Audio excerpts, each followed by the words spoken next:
Tawagin si Putin na Ismael at ipadala sa dagat. May regalo ang Ukraine para sa kanya at sa mga sundalo niya. At hango ito sa dakilang puting balye na nagdala kay Kapitan Ahab sa kapahamakan. Ngayon, nanonood na lang si Putin habang pinapatay ang mga mandaragat sa kanyang mga barko. Hindi handa ang mga mandaragat sa ilalabas ng Ukraine. Narito si Moby Dick. Ang puting balyena ng Ukraine ay kayang gawing submarino ang kahit anong barko ng Russia dahil sa lakas nito. Sa unang pagkakataon, nakita natin ang bagong obra ng makabago at malihaing depensa ng Ukraine sa kumperensiyang Ukrainian Nordic DIH Naval Forge 2026 sa Kyiv noong Hunyo 8. Ang kumperensyang iyon ay isang pagpapakita ng mga sandatang pandagat na binuo ng Ukraine at ng mga Nordic na kapartner nito. At ang Moby Dick ang naging tampok ng palabas. Ang bagong sandata ng kumpanyang Avarid ay kakaiba dahil pinagsama nito ang mga kakayahang naipakita na dati ng iba pang sandatang pandagat ng Ukraine sa isang komersyal na platapormang madaling gamitin ng iba't ibang sangay ng militar ng Ukraine. Kasing halaga rin ang pagbenta nito sa mga kaalyado para palakasin ang layunin ng Ukraine bilang isa sa mahahalagang tagapagtanggol sa Europa. Pinakamaganda, ang Moby Dick ay hindi lang konsepto, kundi handa ng gamitin. Iniulat ni Militani na bawat isang bersyon ng Moby Dick ay nagawa na at lahat ng ito ay ginagamit na sa operasyon sa kasalukuyan. Kaya hindi lang ito basta isang kawili-wiling ideya na naisip ng isang kumpanyang Ukranyano. Lumalangoy na ang puting balyena ng Ukraine at posibleng nakakasira na ng mga asset pandagat ng Russia. Alam natin nandito na si Moby Dick, pero ano ba talagang alam natin sa sandata? Kahanga-hanga na agad ang mga detalye nito. Si Moby Dick ay isang naval drone na may tinatayang saklaw na 1,400 kilometro. Sapat na yan para masakop ang Black Sea at saklaw din ang Sea of Azov. Pwedeng lagyan ng armas ang plataporma at gumagana ito mag-isa. Ayon sa Euromaidan Press, kayang maglayag ni Moby Dick ng 120 oras ng mag-isa. Hindi lang ito puting balyena, isa rin itong halimaw na kayang mag-isa manghuli at gagawing panghuntingan ang Black Sea. Bukod pa dyan, kayang tumakbo ng bagong naval drone ng hanggang 65 kilometro kada oras na higit pa sa sapat para makahabol sa karamihan ng mga barkong pandigma ng Russia, pati na rin sa maraming mas mabilis na bangka na maaring gamitin ng Russia. Kaya nitong maglayag, kahit 1.2 metrong taas ng alon. Muli, perpekto ito para sa Black Sea. Ayon sa isang pag-aaral noong 2014 tungkol sa dagat na yon, ang karaniwang taas ng alon doon ay hindi lalampas sa 0.7 metro at kayang-kaya ng Moby Dick yon nang may sobra pang allowance. Kahanga-hanga talaga ito. May napakahusay na maritime drone ang Ukraine. Mabilis, malawak ang saklaw, at tila ginawa para sa dagat na mahalaga sa digmaan nila. May iba pang dahilan kung bakit espesyal ang Moby Dick. Nabanggit natin ang paglalagay ng misil sa drone at mas mahalaga ito kaysa sa akala. Ang Moby Dick ay espesyal kumpara sa ibang maritime drone package dahil may 6 na bersyon ang puting balyenang ito na may kanya-kanyang layunin. Hinati ang 6 na bersyon sa 3 kategorya para payagan ang Ukraine na matugunan ang mga pangangailangan sa strike, pagsalakay, at maging sa depensang panghimpapawid. Magsimula tayo sa huli. Ang air defense ng Moby Dick ay MD-MD-1 at MD-MD-2. Pareho itong may interceptor drones, pero magkaiba ang uri ng mga drone na dala. Kaya ng MD-MD-1 magdala ng 5 fixed-wing interceptor na pwedeng ilunsad para pabagsakin ang mga Shahid type ng Russia at katulad na strike drone na papalapit sa Ukraine mula Black Sea. Matagal nang ginagamit ng Rusya ang Crimea bilang base ng drone strikes na dati mula sa loob ng bansa. Pero mula Setyembre 2025 ay sa kanlurang baybayin na ng Crimea inilulunsad ang mga ito. Kaya ng MD-MD-1 na may interceptor drone hadlangan ng mga Shahid ng Rusya bago makarating sa mainland Ukraine. Ang MD-MD-2 ay may mga interceptor na quadcopter variant at ang bersyong ito ng Moby Dick ay kayang magdala ng 8 interceptor. Dapat mag-ingat ang mga shahid ng Rusya kahit wala silang magagawa laban sa maritime drone na nakatago sa ilalim at handang magpakawala ng interceptor. Kaya nakikita natin kung gaano kapakinabang ang Moby Dick mula sa pananaw ng depensa.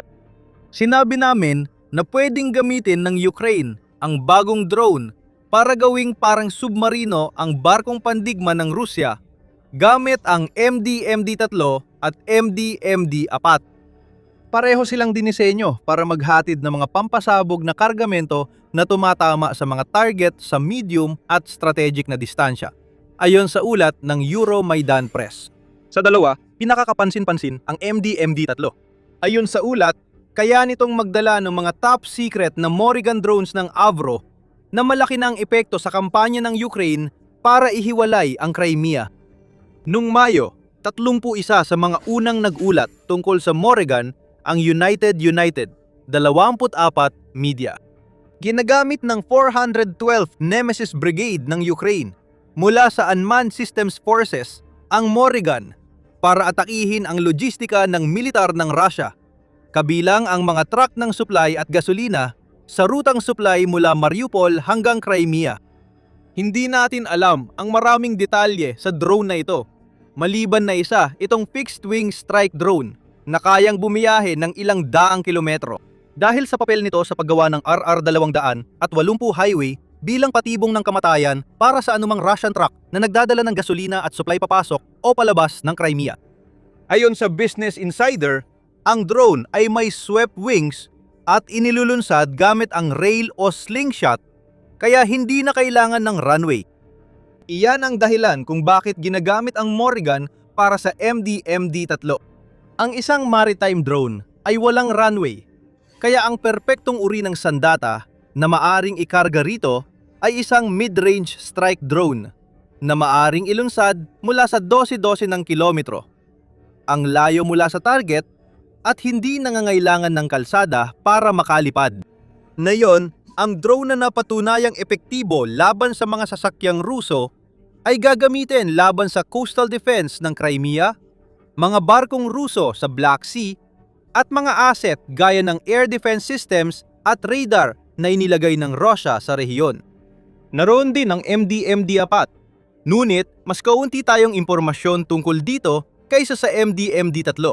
Ang tanging naiulat ni Militani ay na ang MD-MD-4 ay may dalang jet-powered unmanned aerial vehicle na tutugis sa mga high-priority target sa strategic na distansya. Walang palatandaan kung anong uri ng drone ito. Alam nating may drone na may turbojet ang Ukraine, gaya ng UAV 200 at siyam na po na ipinakita nila sa Eurosatory. 2026 sa Paris, ilang linggo bago lumabas ang Moby Dick. Alam natin na ang drone na ito may abot na 650 kilometro at kayang magdala ng 100 kilong warhead ay inilulunsad gamit ang solid propellant booster. Kaya hindi kailangan ng runway. Posibleng papunta ang UAV 200 at siyam na po sa Black Sea laban sa Rusya.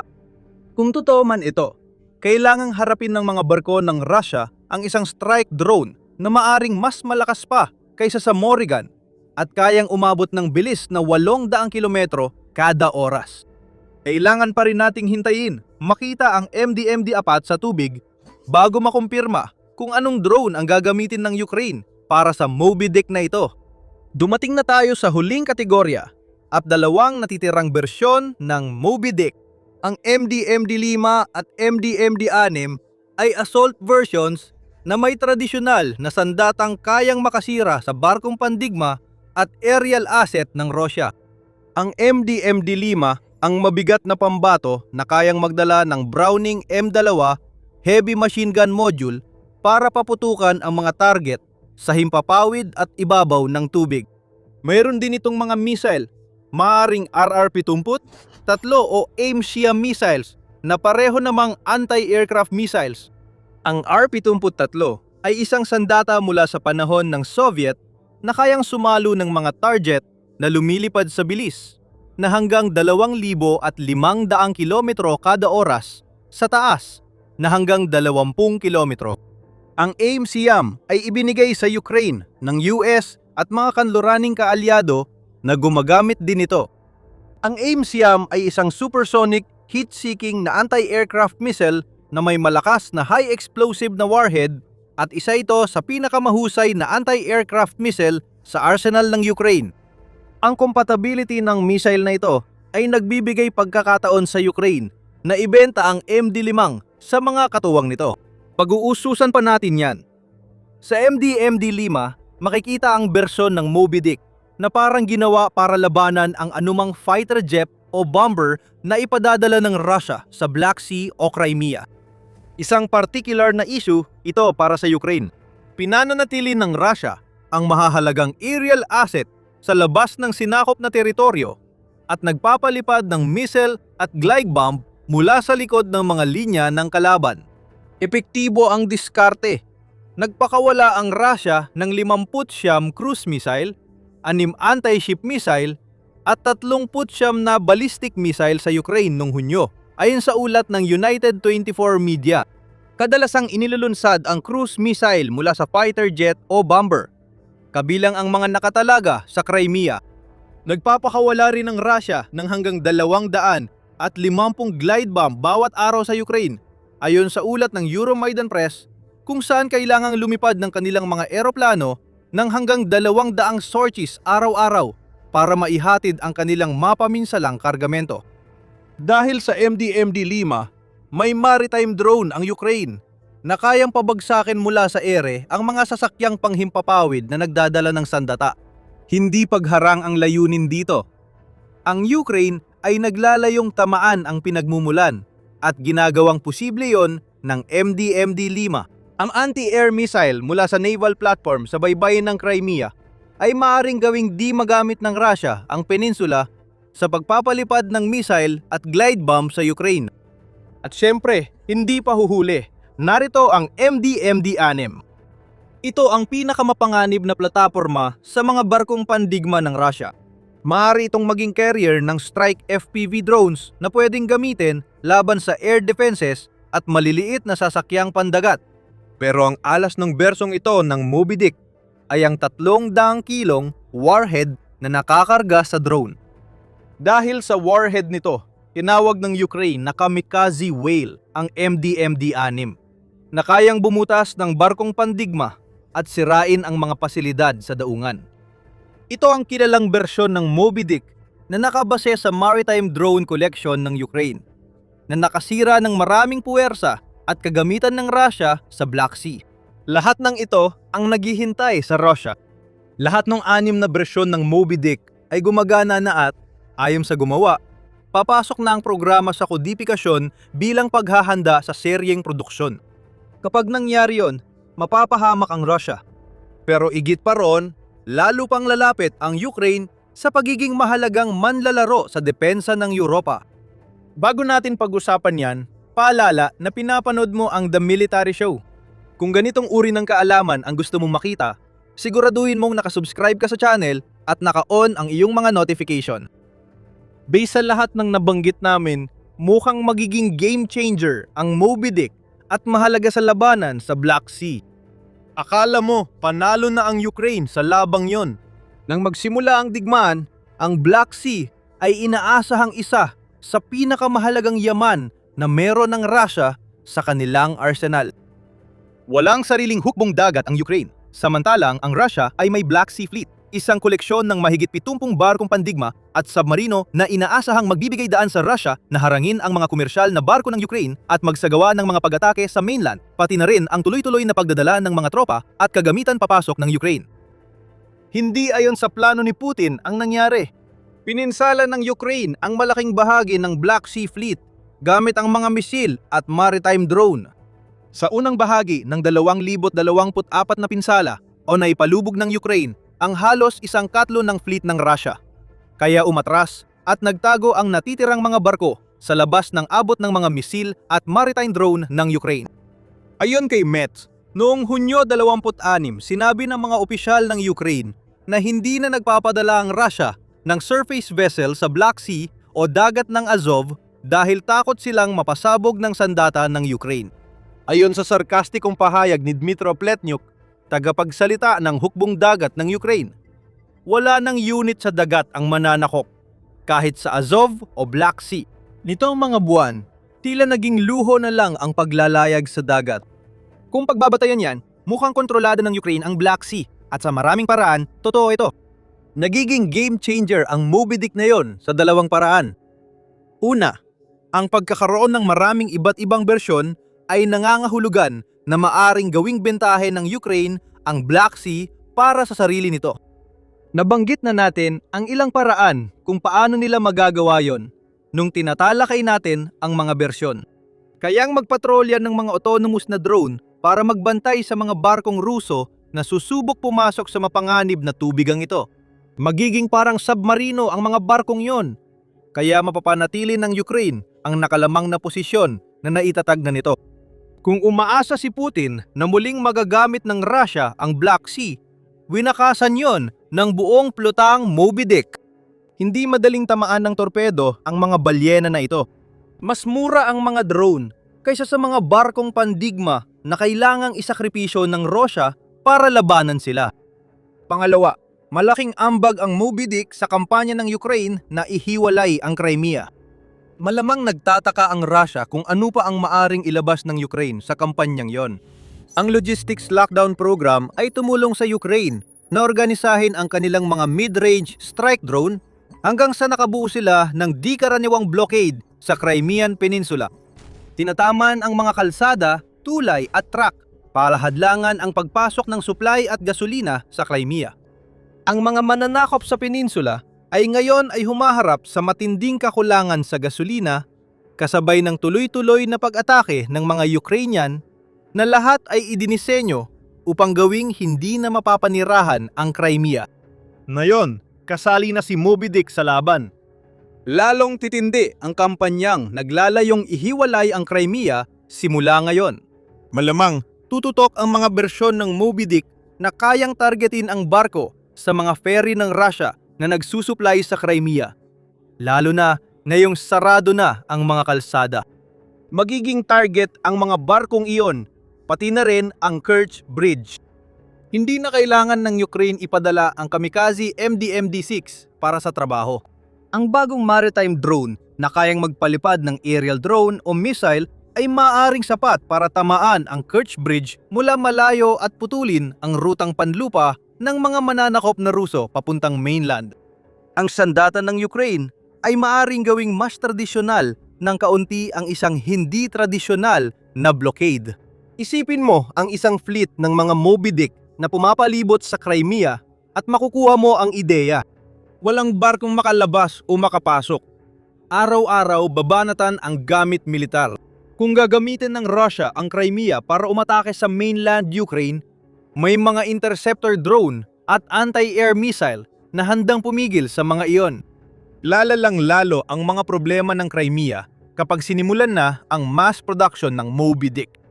At mukhang malamang na magagawa ng Ukraine na gumawa ng higit pa sa sapat para maisakatuparan ang kanilang estratehiya na gawing isang hiwalay na isla ang Crimea.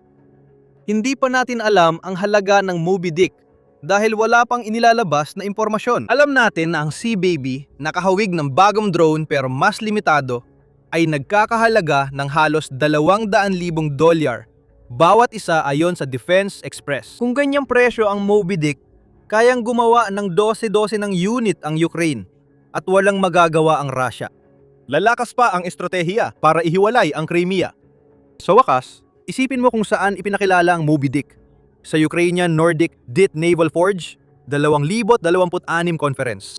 Ipinapakita nitong may pananaw ang Ukraine sa hinaharap. Bagong drone ito para sa mga layunin sa Black Sea at Crimea. Oo, pero gusto rin ng Ukraine na mapansin ng mga kaalyado ang Moby Dick. Kaya inilantad dito sa komperensya kasama ang mga Nordic na kaalyado. Sa pamamagitan ng Moby Dick, may isa pang sandatang magpapatunay na mahalagang defense partner ang Ukraine sa mga kaalyado nitong Europeo. Malaki ang papel ng drone na ito sa pagtulong sa Ukraine na maging tagapagbigay ng advanced na teknolohiyang pangdepensa mula sa pagiging tumatanggap ng tulong.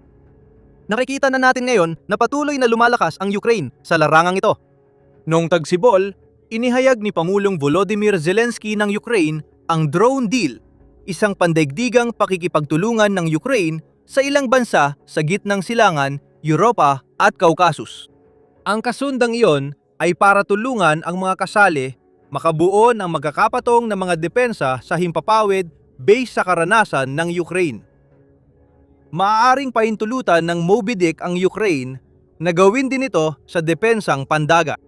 Naniwala kami ng mga bansa sa gitnang silangan na naapektuhan ng blockade sa kipot ng Hormuz noong 2026 ay tiyak na gugustuhing magkaroon ng mga Moby Dick para harapin ang mga mabilis na bangka ng Iran at mga Shahid drone ng Iran na inilulunsad laban sa kanilang teritoryo. Tiyak na matutuwa ang mga bansang Europeo na humaharap sa Russia sa Baltic at Mediterranean sa posibilidad na makabili ng abot-kayang solusyong drone para sa malalaking suliranin sa dagat. Alam ito ng Ukraine. Sa Moby Dick, hindi lang ito perpektong dagdag sa epektibo nitong estratehiya sa Black Sea at Crimea. May pakete ng mga armas ang Ukraine na perpekto para lalo pang makapaloob sa mga istrukturang pandepensa ng mga kaalyado na naghahanda para sa sarili nilang laban kontra sa Russia ni Putin. Nagpapadala na ngayon ang Ukraine ng isang napakalaking bagay patungo sa sinakop na Crimea. Ngayong mayroon na itong Moby Dick. Hindi lang ang bagong maritime drone ang tutumbok sa peninsula. Nag-aalala ang Rusya na baka malapit na ang sariling bersyon ng Ukraine ng D-Day at maaari mong malaman pa ang iba sa panonood ng aming video. Kung nagustuhan mo ang video, huwag kalimutang mag-subscribe at i-click ang notification bell para patuloy kang makatanggap ng araw-araw na mga video mula sa The Military Show. Salamat sa panonood!